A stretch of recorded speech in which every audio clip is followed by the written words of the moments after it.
Sir, yung sa ayuda lang for fisher folks, ano pong napagkasundoan? Kasi parang 3K lang yung... Well, yun yung proposal nila and base ito sa dating datos. No? So clearly kulang ito. Kasi ang lumalabas dyan parang 2 o 3 araw lang. Baka nga isa o 2 araw lang yun. No?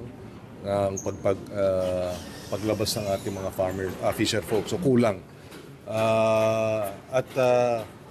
Mayroong 10 billion pesos na farmers and fisher folk assistance ang sa 2026 budget na dapat wala pang guidelines. So ang panawagan natin kanina, ilabas na yung guidelines kasi ngayon kailangan ng ating mga kababayan, lalo na ang mga mangingisda, itong suporta dahil ang taas ng presyo ng krudo.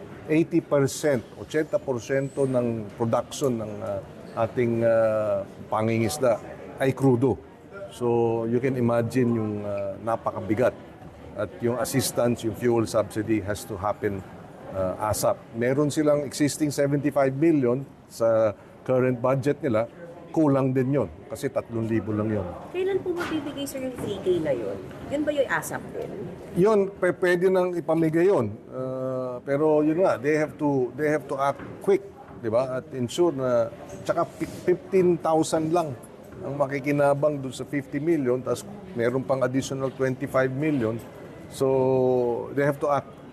Dapat mabilis at babantayan natin. Pero kung 2.4 million sir yung universe ng fisher folks, Kulang nga. ano po yun? Hindi So, mabibigyan talaga lahat? Hindi lahat. Kaya nga, yung iba, pagkukunan doon sa 10 billion na nakalaan for farmers and fisher folk. So, iba yung 75 million na nakapaloob na sa DA BIFAR, iba pa yung 10 billion na nasa DA din, na wala pang guidelines. So, iba pa yung pinag-uusapan nating dagdag na assistance na maaring ipasa ng Senado sa mga minumungkahing fuel and cash assistance. So, all told, I think talagang we have to act fast. Sir, na-confirm po ba yung sinasabi na 2 weeks pa daw bago makapagbigay ng ayuda for the fishermen?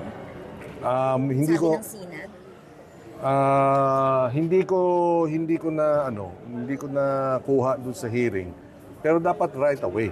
No, right away. Kasi ngayon nila kailangan dahil hirap eh. Tsaka maapektuhan yung kanilang pagluwas.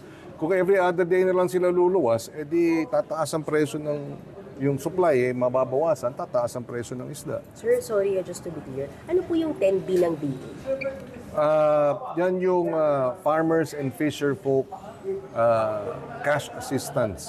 For 2026 2026. So, 10 billion yun na nilaan, inaprubahan yan. So, wala pang guidelines o hindi pa final yung guidelines.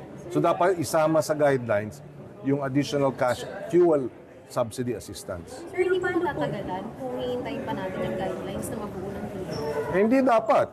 Kung gusto nilang matapos yung guidelines bukas, dapat pwede na umpisahan yung release. So, the sooner they release the guidelines, the sooner they'll be able to implement it. And it's already March. Pero sir, Diba? Kung yung 5th class municipalities lang po talaga yung mabibigyan. Yun yung priority.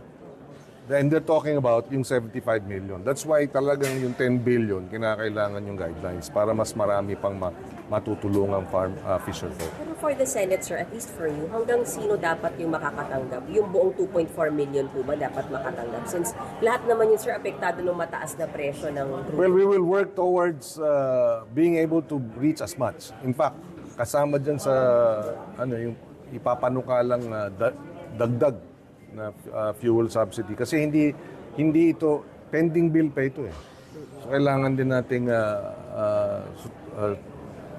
tutukan ito and hopefully we can act on it right after we go back from the recess kasi magre-recess na next week. So yun. Pero andyan na yung 10 billion sa 2026 budget. Guidelines na lang. Guidelines lang at i-release. Sir, sorry, yung